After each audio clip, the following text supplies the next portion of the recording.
നമസ്കാരം. റാഫ്റ്റോ ക്രിക്കറ്റിലേക്ക് ഏവർക്കും സ്വാഗതം. ഇന്ത്യ ബംഗ്ലാദേശ് ടെസ്റ്റ് പരമ്പരയിലെ രണ്ടാമത്തേതും അവസാനത്തേതുമായ ടെസ്റ്റ് മത്സരം നാളെ കാൺപൂരിൽ ആരംഭിക്കാനിരിക്കെ ചില ഇൻട്രസ്റ്റിംഗ് ആയിട്ടുള്ള സ്റ്റാറ്റിസ്റ്റിക്സ് നമ്മളൊന്ന് പരിശോധിക്കുകയാണ്. ഈ കളിക്ക് മുമ്പ് ഈ കാര്യങ്ങൾ അറിഞ്ഞിരുന്നാൽ കുറച്ചുകൂടി ഇൻട്രസ്റ്റിംഗ് ആവും.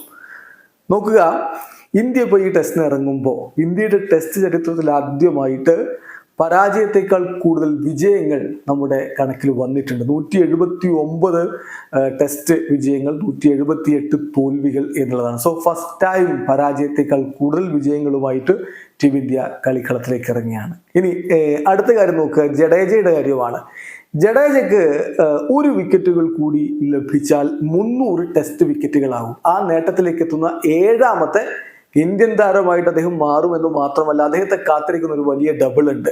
അതായത് 3000 ടെസ്റ്റ് റൺസും 300 ടെസ്റ്റ് വിക്കറ്റുകളും നേടുന്ന താരമായിട്ട് അദ്ദേഹം മാറാൻ പോകുന്നു. അദ്ദേഹം അങ്ങനെ ചെയ്യുകയാണെങ്കിൽ അദ്ദേഹത്തിന്റെ 74ാമത്തെ ടെസ്റ്റാണിത്.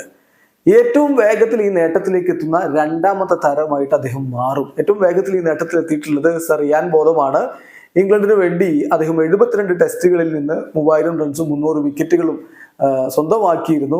ബോധത്തിന് തൊട്ടു പുറകിലേക്ക് ഇതാ ജഡേജ എത്താൻ പോകുന്നു. ജഡേജയുടെ അതൊരു വല്ലാത്ത ഡബിളാണ്. 300 ടെസ്റ്റ് വിക്കറ്റുകളും 3000 ടെസ്റ്റ് റൺസും. കൂടാതെ വിരാട് കോഹ്ലിയെ കാത്തിരിക്കുന്ന ഒരു വലിയ ലാൻഡ്മാർക്കുണ്ട്. അതായത് 9000 ടെസ്റ്റ് റൺസ്. അതിലേക്ക് അദ്ദേഹത്തിന് എത്താൻ 129 റൺസ് മതി. 2 ഇന്നിങ്സുകളിലായി അദ്ദേഹത്തിന് അതിന് കഴിയുമെന്ന പ്രതീക്ഷയിലാണ് ആരാധകർ. കഴിഞ്ഞ ടെസ്റ്റിൽ അതിന് സാധിച്ചില്ല. പക്ഷേ ഈ ടെസ്റ്റിൽ അദ്ദേഹം ഫോമിലേക്ക് എത്തുകയും ആ ഒരു നേട്ടത്തിലേക്ക് എത്തുകയും ചെയ്യുമെന്ന പ്രതീക്ഷയിൽ ആരാധകർ കാത്തിരിക്കുന്നു. കൂടാതെ ബംഗ്ലാദേശിന്റെ ഭാഗത്തുള്ളൊരു കാര്യം കൂടി പറയണമല്ലോ. ബംഗ്ലാദേശിന്റെ ഭാഗത്ത് തെജുൽ ഇസ്ലാം കളിക്കാനുള്ള സാധ്യതയുണ്ട്. 3 സ്പിന്നർമാരെ വെച്ച് ഇറങ്ങുകയാണെങ്കിൽ തെജുൽ ഇസ്ലാം ഉണ്ടോ? അങ്ങനെയാണെങ്കിൽ തെജുൽ ഇസ്ലാമിന് 200 ടെസ്റ്റ് വിക്കറ്റുകൾ തികക്കാൻ ഇനി 5 വിക്കറ്റുകൾ കൂടിയാണ് വേണ്ടത്. ബംഗ്ലാദേശിന് വേണ്ടി 200 ടെസ്റ്റ് വിക്കറ്റുകൾ നേടിയിട്ടുള്ള ഒരൊറ്റ ക്രിക്കറ്ററേ ഉള്ളൂ. അത് ഷാക്കിബ് അൽ ഹസനാണ്. 242 ടെസ്റ്റ് വിക്കറ്റുകൾ നേടിയിട്ടുണ്ട്. അപ്പോൾ ഷാക്കിബിന് ശേഷം ബംഗ്ലാദേശിനായിട്ട് 200 ടെസ്റ്റ് വിക്കറ്റുകൾ നേടാനുള്ള ഒരു അവസരം തെജുൽ ഇസ്ലാമിനെയും കാത്തിരിക്കുന്നു. ഇതിൽ ആരൊക്കെ ഈ മൈൽ സ്റ്റോണുകൾ മറികടക്കും കാത്തിരുന്ന് കാണാം. ഇവിടെ അവസാനിക്കുന്നു. ക്രിക്കറ്റ് ലോകത്ത് കൂടുതൽ വിശേഷങ്ങളുമായി റാഫ്റ്റോക്സ് എത്താം.